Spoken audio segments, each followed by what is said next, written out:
жол қауіпсіздігін қамтамасыз етуге бекітілген қызметкерлер сапқа тұрғызылды. Баянып тұрған полиция подполковнигі Ахмет. Жұма, сенбі күндері күнделікті бір нүктелік рейдтік шара өткізілуде.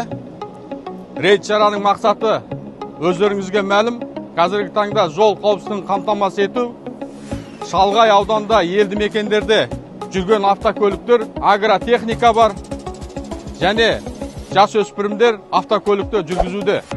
Сол себепті қазір ауданға бөлеміз, сол ауданда қызмет атқарамыз.